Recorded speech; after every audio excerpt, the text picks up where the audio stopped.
Los cristianos somos llamados al estudio de la Biblia. Es a través de la palabra de Dios que podemos conocerle y crecer. 104.1 Redentor presenta al pastor José Martínez en Bíblica.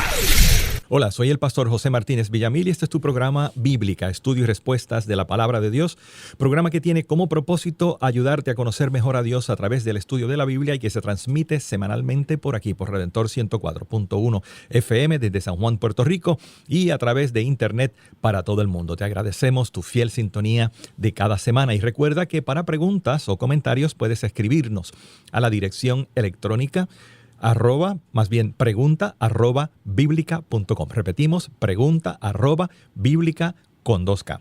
Nuestra oración a Dios hoy es adaptada del Salmo 22, que dice: yo en cambio, Señor, comparado contigo, soy gusano, no hombre. Soy afrenta del vulgo, asco del pueblo. A todos cuantos me ven de mí se mofan. Tuercen los labios y menean la cabeza. Se confió en Dios, dicen ellos, pues que lo libre, que lo salve si tanto lo quiere. Fuiste tú, Señor, quien del vientre me sacó. A salvo me tuviste en los pechos de mi madre. A ti me confiaron al salir del seno, desde el vientre materno, tú eres mi Dios. No te alejes de mí, que la angustia está cerca, que no hay quien me socorra. Amén. Hoy continuamos con nuestra serie sobre el Evangelio según San Mateo. Dicho esto, bienvenidos a Bíblica, un programa de estudio y respuestas de la Palabra de Dios. Estás en sintonía del programa Bíblica, estudio bíblico sistemático y enseñanza de cómo estudiar las Escrituras, con el análisis del doctor José Martínez. Bienvenidos de regreso a Bíblica, estudio y respuestas de la Palabra de Dios. Y una vez más te recordamos que puedes escribirnos para darnos tus comentarios, también tus preguntas, a la dirección electrónica pregunta@biblica.com, Bíblica con 2K. Y como hemos dicho, estamos estudiando el Evangelio según Mateo. Este es el cuarto de esos estudios. Un brevísimo resumen.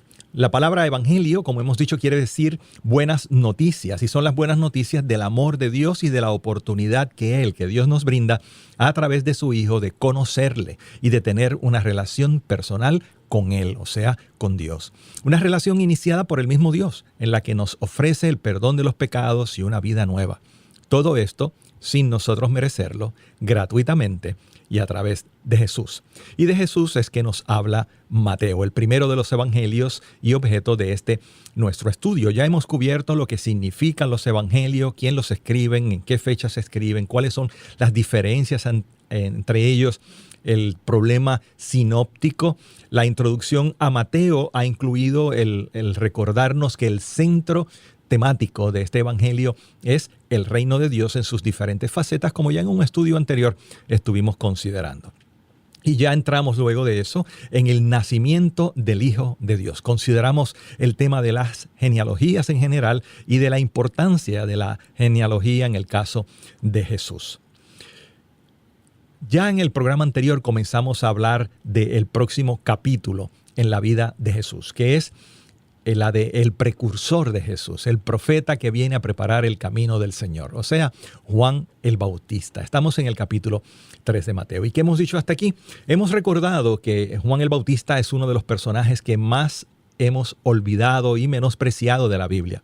Su recuerdo parece limitarse al de esta excéntrica figura y la dieta de langostas y miel silvestre, también como a su trágica muerte a manos del sensual Herodes. Sin embargo, en Juan el Bautista encontramos a uno de los más grandes personajes de la Biblia. Hasta Jesús habla de él en términos exaltados. Con él, con Juan el Bautista, termina una época importante, la época profética del Antiguo Testamento, dando inicio con su presentación del Mesías a una nueva época, a un nuevo pacto, a lo que nosotros conocemos como el Nuevo Testamento. Sus padres, Elizabeth y Zacarías, experimentan el milagro de una concepción tardía en una mujer que parecía ser estéril. Cuando nace el hijo de Zacarías, luego de un periodo de estar mudo por no haber creído a la revelación del ángel, exaltado, dice lo siguiente en el capítulo de Lucas, estamos viendo ahora, verso 76, un pasaje importante para entender la magnitud de la relevancia de la figura de Juan el Bautista. Zacarías dice: y tú, hijito mío, serás llamado profeta del Altísimo, porque irás delante del Señor para prepararle el camino. Darás a conocer a su pueblo la salvación mediante el perdón de sus pecados, gracias a la entrañable misericordia de nuestro Dios. Así nos visitará desde el cielo el sol naciente para dar luz a los que viven en tinieblas, en la más terrible oscuridad, para guiar nuestros pasos por la senda de la paz. Ya hemos dicho que Juan el Bautista era algo extraño y sin duda el niño nace, crece, se cría en lugares más bien apartados. Desértico no representa necesariamente que era arena como nosotros lo visualizamos, pero sí, sin lugar a dudas, lugares aislados, en soledad, con esta dieta extraña. Para nosotros por lo menos, estas langostas o saltamontes, esta miel silvestre, y su vestimenta también rara, vestido de piel con un cinturón de piel también en su cintura. Así que extraño, sin lugar a dudas, era Juan el Bautista. Sin embargo, su ministerio era importantísimo. Dice en Mateo capítulo 3, verso 1, por aquellos días se presenta Juan el Bautista proclamando en el desierto de Judea y eran bautizados por él en el Jordán confesando sus pecados. Es un mensaje de arrepentimiento, de llamado a encontrarse con Dios, a abandonar la vida injusta, la vida lejos de la ley de Dios, e incluyó, por supuesto, choques duros con aquellos conocidos de nosotros, fariseos. Su misión era la de anunciar, era la de preparar el camino. Él viene a preparar el camino de quien viene después de él, el que viene después de mí, dice él. Como la figura de Juan el Bautista, ya con esto casi completamos nuestro resumen, como la figura de Juan el Bautista era tan exótica y el resultado de su ministerio fue tan poderoso porque muchas gentes venían de todos lados a escucharle, a arrepentirse y a bautizarse, le preguntan si él es el Mesías. Él contestó, esto es en Juan 3:28, reconstruyendo un poco aquí la figura del profeta. Él dice, ustedes me son testigos de que dije, yo no soy el Cristo, sino que he sido enviado delante de él. El que tiene a la novia es el novio, pero el amigo del novio, o sea, Juan el Bautista, que está a su lado y lo escucha, se llena de alegría cuando oye la voz del novio. Esa es la alegría que me inunda, dijo Juan el Bautista. Cuando él se identifica a sí mismo, él dice, bueno, yo no soy el Mesías, pero entonces dice, yo soy, y aquí comenzamos con el nuevo material, yo soy la voz del que grita en el desierto. Enderecen el camino del Señor, respondió Juan, con las palabras del profeta Isaías. Pues, si no eres el Cristo, le preguntaron, no eres Elías tampoco, no eres el profeta, ¿por qué bautizas? Y él contesta, yo bautizo con agua, pero entre ustedes, nuevamente anunciando al que sigue, al Mesías, entre ustedes hay alguien a quien no conocen y que viene después de mí, al cual yo no soy digno ni siquiera de desatarle la correa de las sandalias. En Mateo 3:3 dice, este es de quien habló el profeta Isaías cuando dice, voz del que clama en el desierto, preparen el camino del Señor, enderecen sus sendas. Hemos dicho ya que la figura de Juan el Bautista es muy importante. Hemos dicho que tendemos a menospreciarla o quizás solo a estereotiparla con estas escenas más conocidas de él. Sin embargo, la llegada de este hombre, de este profeta de Dios, quizás el último de los profetas al estilo del Antiguo Testamento, quizás Agabo podría entrar en esa categoría.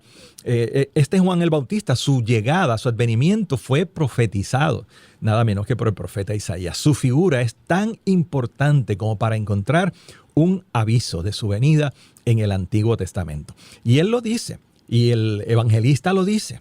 De este habló Isaías diciendo, voz del que clama en el desierto, preparen el camino del Señor, enderecen sus sendas.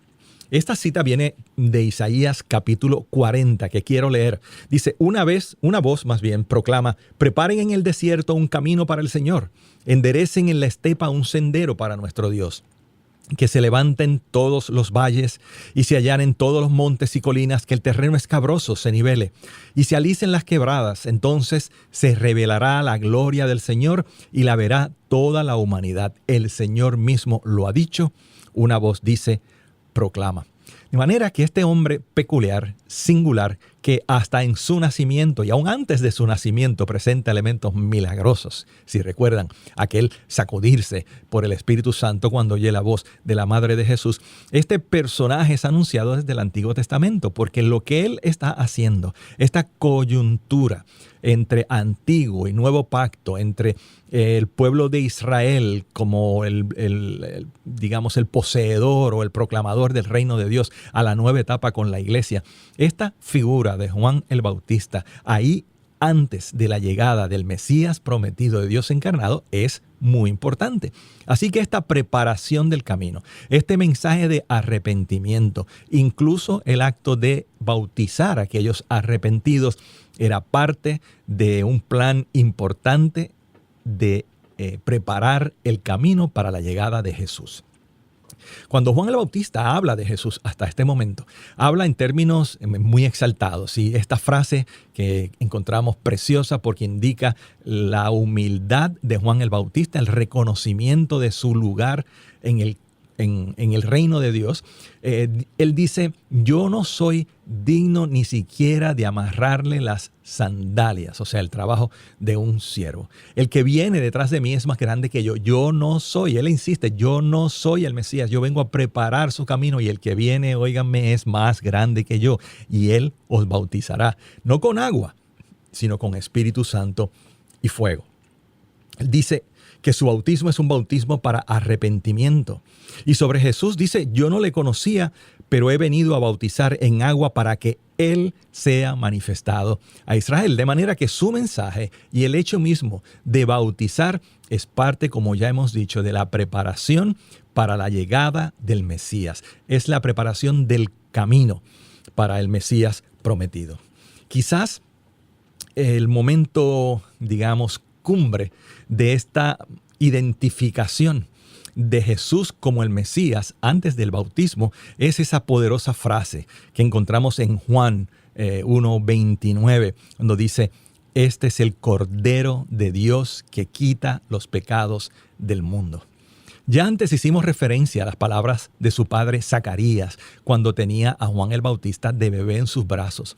Y el profeta Zacarías, o más bien el sumo sacerdote Zacarías, proféticamente hablando de este hijo suyo, Juan el Bautista, ya dice cómo este es parte del plan de preparación para este que vendrá luego, el Mesías, y a través del cual Dios traerá perdón de pecados. Ya no a nivel, digamos, colectivo, como era el trato de Dios antes de este momento, sino ya en el plano individual. Dios comienza a trabajar con personas que se arrepienten individualmente. Y Juan el Bautista dice, pues ese cordero, de la misma manera que su padre había adelantado, ese es el que quita el pecado del mundo.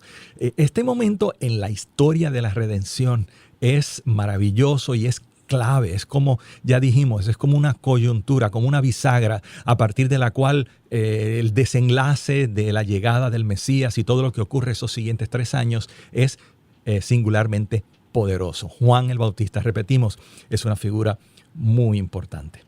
Y quizás hay un aspecto del ministerio y de la vida de este hombre de Dios que llama mucho la atención y del cual hemos predicado quizás todos los predicadores en las iglesias sobre Juan el Bautista, cuando con él se sigue insistiendo en si es o no el Mesías, y él sigue insistiendo en cuál es su papel en el desarrollo del plan de Dios como preparador del camino.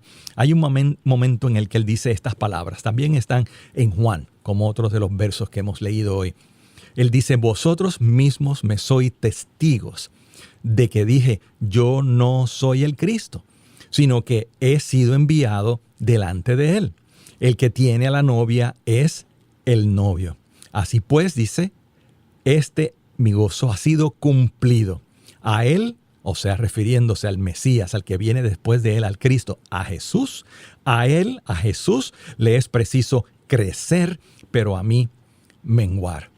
Y estas palabras poderosas, que no son con las que nos despedimos de Juan el Bautista, porque falta aún el bautismo de Jesús, pero estas palabras poderosas son un mensaje directo a nuestro corazón, recordándonos cómo el ser usados por Dios en la manera que sea nunca debe ser una excusa para la exaltación personal. Y el ejemplo de Juan el Bautista es sin duda muy necesario para todos los cristianos, pero muy particularmente para aquellos que tenemos el privilegio inmerecido de estar frente del pueblo de Dios para enseñar o predicar la palabra de Dios. La actitud nuestra debe ser, tiene que ser, como la de Juan el Bautista. Queremos exaltar a Cristo, no nuestras propias personas o nuestra propia fama. Juan el Bautista, sin lugar a dudas, era un hombre muy especial. Tan especial era que le tocó una gran tarea, una tarea para él difícil, una tarea quizás hasta cierto punto en su mente incomprensible, ilógica. Le toca a él nada menos que bautizar a Jesús. Ya estamos en el capítulo 3 de Mateo a partir del verso 13. El bautismo de Jesús por Juan el Bautista es sin duda una de esas escenas de los evangelios que más conocemos. Eso no significa, sin embargo, el hecho de que la conozcamos que está libre de preguntas, de incógnitas, de dudas. Por ejemplo, ¿por qué se bautizó Jesús? Segundo, hay algo de confusión sobre dónde fue que se bautizó Jesús.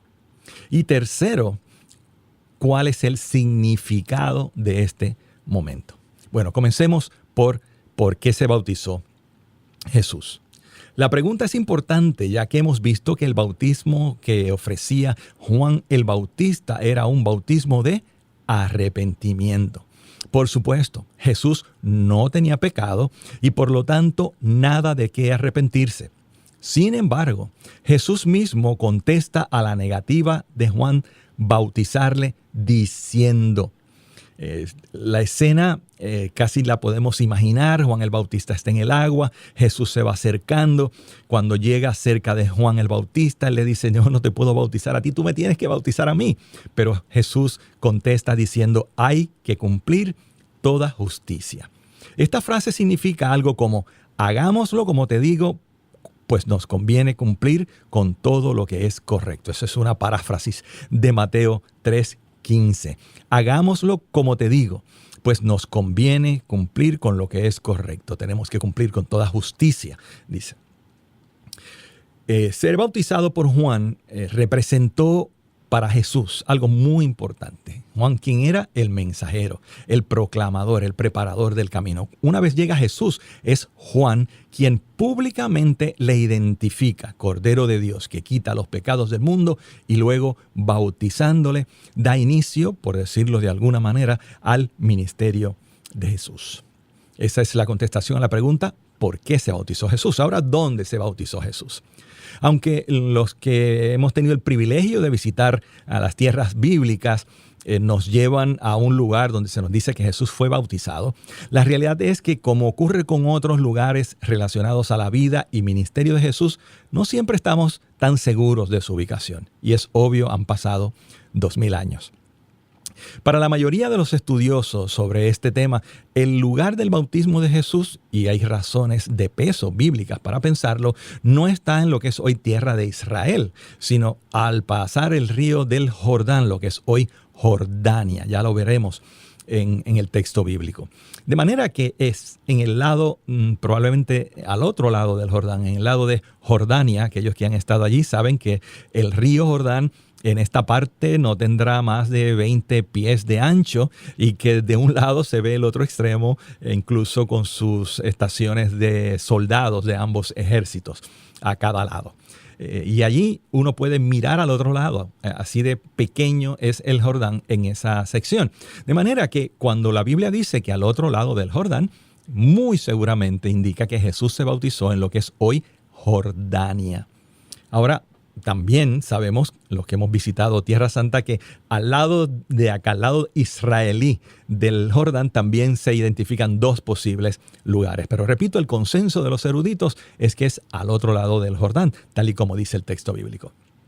Por Mateo, solo sabemos que Jesús fue de Galilea al Jordán.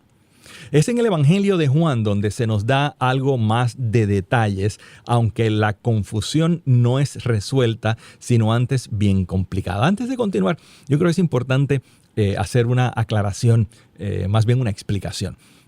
Aquellos de ustedes que han seguido el estudio en estas últimas 2 semanas habrán visto cómo utilizamos para complementar la historia temprana de Jesús, incluyendo su bautismo, otros evangelios. Estamos estudiando el evangelio de Mateo, pero ya hemos citado Lucas, hemos citado Juan.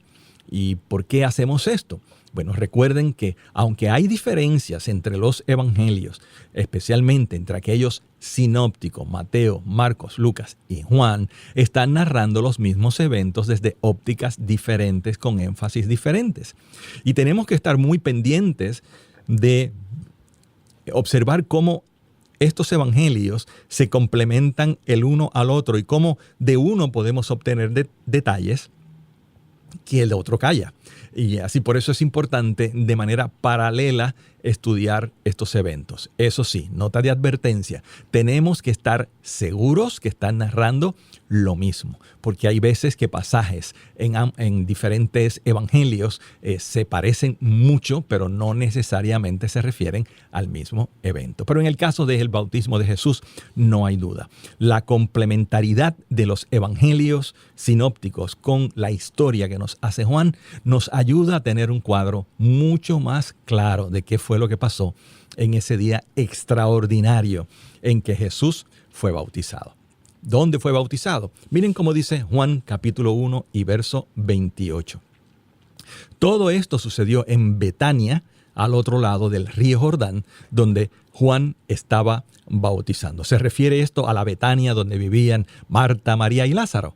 Ya veremos luego de esta pausa musical. No te retires, disfruta de esta melodía que engrandece a Dios y luego seguimos con nuestro estudio de Mateo.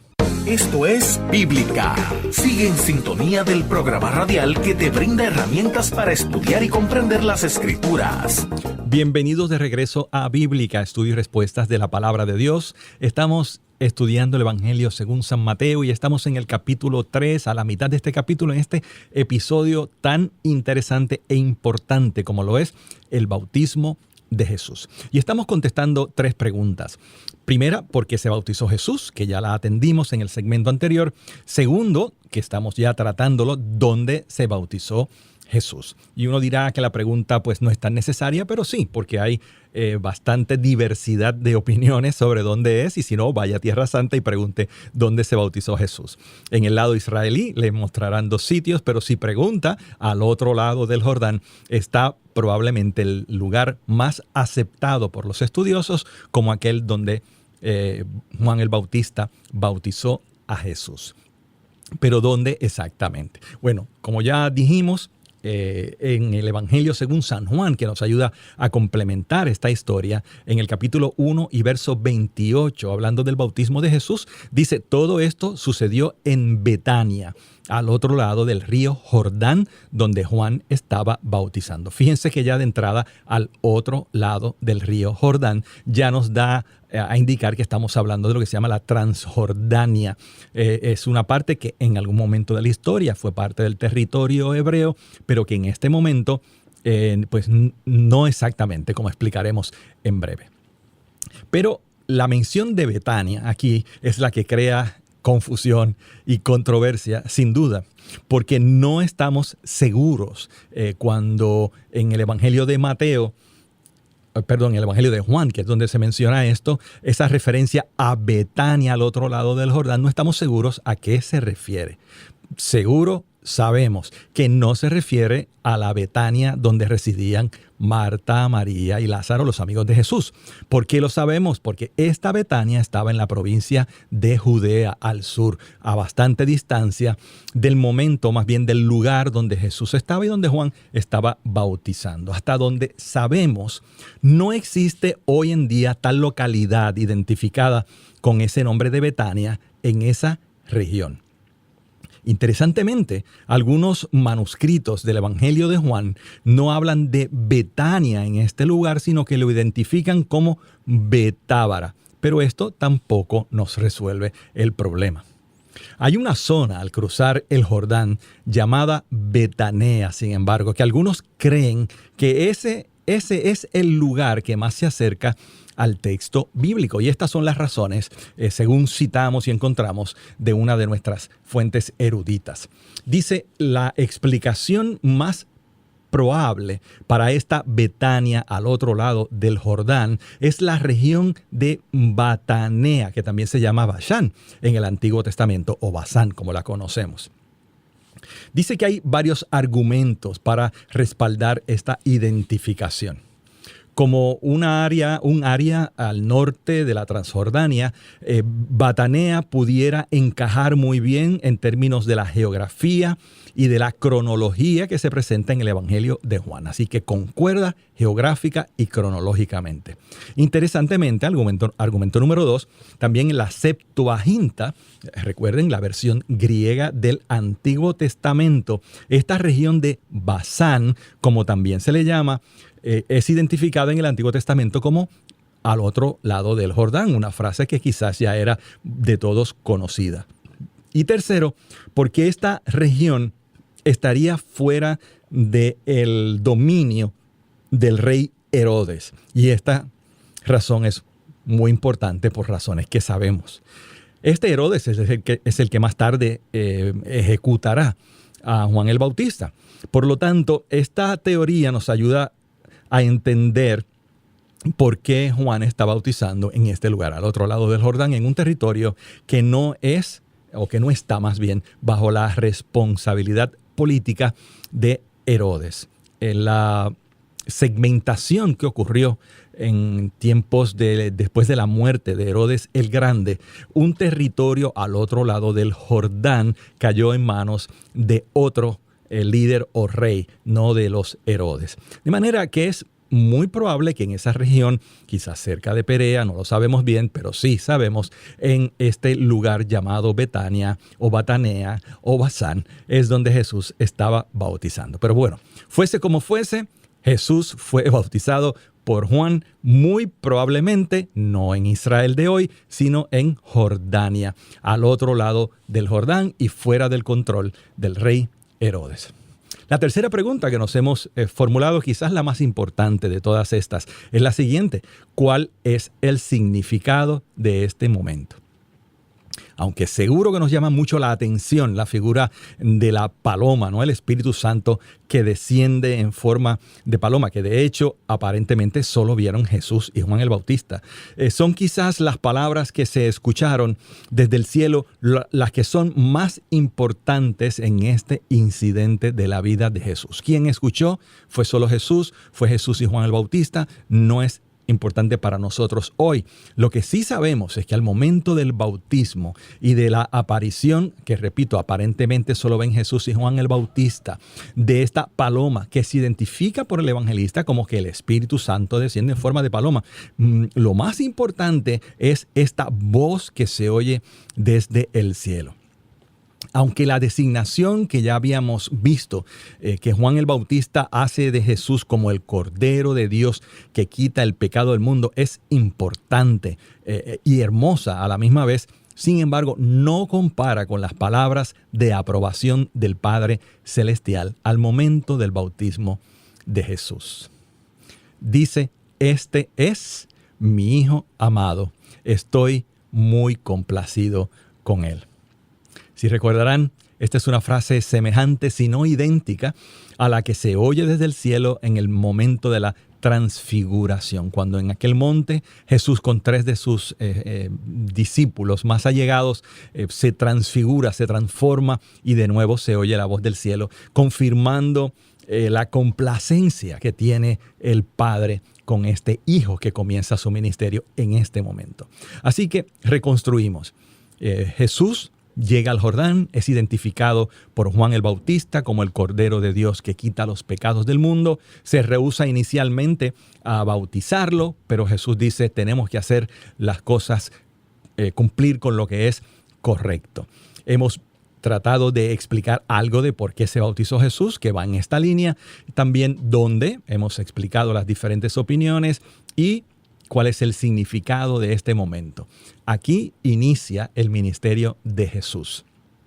las palabras del Padre, repetimos, donde certifica, donde garantiza, donde designa a este hombre como su hijo amado, en el que tiene complacencia, que está muy complacido con él más bien. Este es el momento del inicio del ministerio de Jesús, lo que nos lleva ya al capítulo 4 de Mateo. Estamos hablando ahora de la tentación.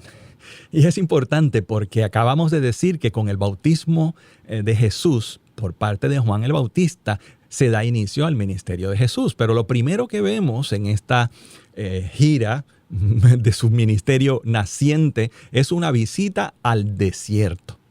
Es el Espíritu Santo mismo quien le lleva al desierto. Y es llevado allí específicamente para ser tentado por el diablo. Algo importante que no hemos quizás aclarado del todo ocurre en el momento del bautismo de Jesús. Y no se menciona porque en el pasaje mismo nos explica que el momento de esa paloma, del Espíritu Santo en forma de paloma, algo sobrenatural ocurre en la vida de Jesús, y es que Jesús es lleno del Espíritu Santo. Lo sabemos porque entonces más adelante en este pasaje que nos habla de la tentación se nos dice, y Jesús lleno del Espíritu Santo, etc. Así que el contexto de este momento de la tentación de Jesús es el siguiente, repetimos. Primero, que es el Espíritu Santo quien lo lleva. Segundo, que Jesús está lleno del Espíritu Santo. Tercero, que Jesús dedica 40 horas al ayuno y a la oración. Obviamente tomó agua. Hay personas que tienen dudas, no sé si en el ayuno se puede tomar agua. No, definitivamente Jesús tiene que haber tomado agua. Una persona solo dura de 2 a 3 días sin tomar agua. Y el quinto punto, que quizás es el clave en este momento de la vida de Jesús, es que el tentador, el diablo, lo tienta, lo prueba. Y aquí entramos en aguas muy interesantes, por no decir profundas, porque hay varios puntos que hay que resaltar o explicar con relación a este momento en la vida de Jesús, cuando es llevado por el Espíritu al desierto para ser tentado por el diablo. Lo primero que vamos a ver es que el hecho de que Jesús, el Hijo de Dios, fuese tentado, nos habla claramente de la naturaleza humana de Jesús. Lo segundo que vamos a estar viendo es el hecho mismo, el diálogo mismo de estas tentaciones, las contestaciones de Jesús y su significado bíblico. Pero más aún, vamos a tratar de explicar cómo este evento tiene una repercusión muy importante con el tema de Dios salvando al pueblo de Israel en su trato con Israel y Dios salvando a través de Jesús. Pero bueno, vamos por parte. Ya hemos dicho que Jesús está en el desierto, ha sido llevado por el Espíritu Santo para ser tentado por el diablo, y aquí vienen las tentaciones. Dijimos que el primer punto importante es recordar la naturaleza humana de Jesús. Y esto, por supuesto, que es doctrina básica, esencial de la fe cristiana. Jesús es una persona, pero tiene 2 naturalezas. Definir esto le tomó tiempo a la iglesia, mucho tiempo. Había quien exaltaba o enfatizaba más la parte divina de Jesús, otros la parte humana. Algunos hasta llegar a decir que era un hombre que entonces el Cristo lo adopta y entonces se convierte en el Mesías. Diferentes variedades de perspectivas sobre estas naturalezas, persona de Jesús, etc. En la doctrina ortodoxa cristiana, lo que se concluye finalmente es que son 2 naturalezas, una sola persona, que es verdadero Dios y verdadero hombre. Y ese equilibrio es importante mantenerlo cuando estudiamos la figura de Jesús. Es Dios y es hombre. Nos suena quizás ilógico, como a veces lo explicamos, ¿no? 100% Dios, 100% hombre. Y claro que hay una contradicción absoluta ahí. Pero lo que se quiere decir con esa frase es lo siguiente, que no hay manera de decir que esta figura histórica, Jesús de Nazaret, no haya sido simultáneamente un hombre de verdad y Dios de verdad. Nosotros tendemos a restarle importancia a la naturaleza humana de Jesús. Y por eso es que este incidente o evento en la vida de Jesús siendo tentado en el desierto tiene tanta importancia para nosotros los estudiantes de la Biblia. Como tendemos a pensar en el Dios encarnado, en los portentos y milagros que hace, etcétera, pues pensamos o disminuimos esa naturaleza humana que es tan importante para la doctrina cristiana, como veremos más adelante en este estudio. Jesús, por ser hombre, fue tentado. Y de hecho, no solamente en el desierto y no solamente 3 veces. En el desierto fue tentado sin lugar a dudas y veremos estas 3 que se mencionan en Mateo. Lucas dice y que tuvo otras muchas tentaciones. O sea que hubo otras tentaciones allí en el desierto. Y cómo olvidar Getsemaní. Y cómo olvidar en la cruz, donde se le dice, si tú eres el Hijo de Dios, desciende, etc. Esas son tentaciones. Pero hoy estamos hablando de estas 3 que se dan en el desierto cuando el diablo habla a Jesús, le toma, habla y comienza diciéndole lo siguiente. Así dice el texto bíblico en Mateo capítulo 4 y verso 2. Después de ayunar 40 días y 40 noches, tuvo hambre, por supuesto, era un ser humano. El tentador se le acercó y le propuso. Y aquí viene la tentación. Si eres el Hijo de Dios, ordena a estas piedras que se conviertan en pan. Si Jesús tenía hambre, y si comer no es pecado, y si Jesús tenía el poder para transformar lo que fuese en lo que fuese, o sea, una piedra en pan, por ejemplo, si esto todo es posible o factible, ¿qué hay de malo? ¿O qué hay de pecado, qué hay de maligno en esta invitación, que es una tentación, o sea, una prueba? ¿En qué consiste la prueba? Bueno, lo primero es que es como si el diablo estuviera exigiéndole a Jesús que reafirmara su identidad basada en unos portentos, unos milagros. Si eres el Hijo de Dios. Lo segundo lo veremos un poco más adelante, el por qué esta tentación específicamente de convierte esta piedra en pan tiene tanta importancia en la historia redentora de Dios. Esa es la primera tentación, la tentación del pan. La segunda es la tentación del pináculo, lo lleva al pináculo del templo. En Mateo 4:6 dice, si eres, otra vez dudando o condicionando la pregunta, si eres el Hijo de Dios, tírate abajo, porque escrito está. Claro está. La primera tentación de Jesús, como sabemos y estudiaremos más adelante, fue con un verso de la Biblia. No solo de pan vivirá el hombre, sino de toda palabra que sale de la boca de Jehová. Eso lo estudiaremos. Pero como Jesús contesta a esta primera tentación de esta manera, interesantemente, y yo diría que casi jocosamente, la segunda tentación del enemigo viene acompañada también por una cita bíblica. Dice, si eres el Hijo de Dios, recuerden que está en un lugar alto, el pináculo del templo. Si eres el Hijo de Dios, tírate abajo, porque escrito está. En otras palabras, la Biblia dice, o sea, el Antiguo Testamento, la Biblia dice que ordenará que sus ángeles te sostengan en sus manos para que no tropiece con piedra alguna. Y está citando correctamente las Escrituras. ¿De dónde viene esa cita? Esa cita viene del Salmo 91:11, donde dice, porque Él ordenará que sus ángeles te cuiden en todos tus caminos. Con sus propias manos te levantarán para que no tropieces con piedra alguna. ¿Qué uso aparentemente oportuno o exacto de Satanás al tentar a Jesús de esta manera? Obviamente no hay tal exactitud ni tal bondad en la cita bíblica que acompaña a esta tentación. Jesús le contesta, no tentarás al Señor tu Dios, y eso lo examinaremos más adelante. Así que la primera tentación, la del pan. Segunda, la del pináculo del templo. Y la tercera, la del poder. Capítulo 4 de Mateo, versos 8 y 9. De nuevo lo tentó el diablo llevándolo a una montaña muy alta y le mostró todos los reinos del mundo y su esplendor. Todo esto te daré si te postras y me adoras. Todo esto te daré si te postras y me adoras.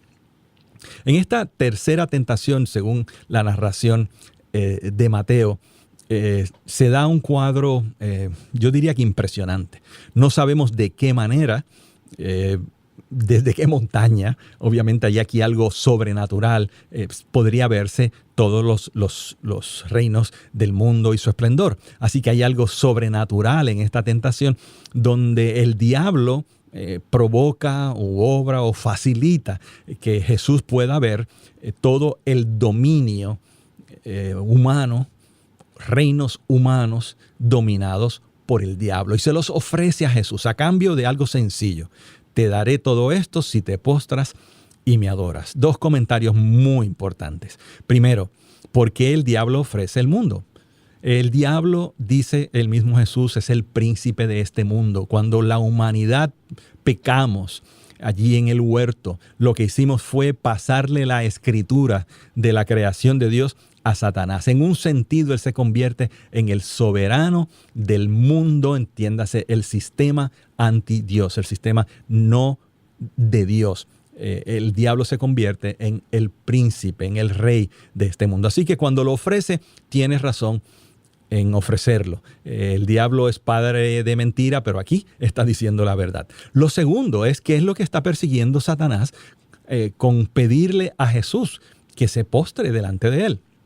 Bueno, aquellos de nosotros que creemos en la Biblia, en toda la Biblia, y creemos que pasajes en Isaías 14 y Ezequiel 28 casi con toda seguridad se refieren al origen de esta figura misteriosa que es Satanás, creemos que Satanás fue un ángel que fue creado, que era el ángel más importante de todos los ángeles, pero que quiso usurpar el lugar de Dios. No estaba conforme con su belleza y con su grandeza, quiso ser como Dios y por eso fue echado. Y es esa la misma tentación que le presenta al hombre y a la mujer en el huerto. Dios sabe que si ustedes comen de esto serán como Él. Y ahora, entonces, le pide a Jesús que reconozca el reinado del diablo, el poder del diablo y que le adore a Él. En otras palabras, que reconozca que Satanás de verdad es el rey y no Dios. Bueno, dejamos nuestro estudio hasta aquí en esta parte tan interesante. Ya en el próximo programa comentaremos más sobre estas tentaciones, qué es lo que significan las citas del libro de Deuteronomio, su significado, etc. Hay mucho que aprender de este capítulo. No queremos despedirnos sin antes recordarte que estás invitado a escuchar el programa Pensando en Voz Alta, un programa de reflexión teológica todos los martes a las 5 y a las 9 de la mañana. Que Dios te bendiga y será hasta la próxima semana. Estuvo en sintonía de Bíblica. Puede escribir sus preguntas a pregunta@biblica.com. Será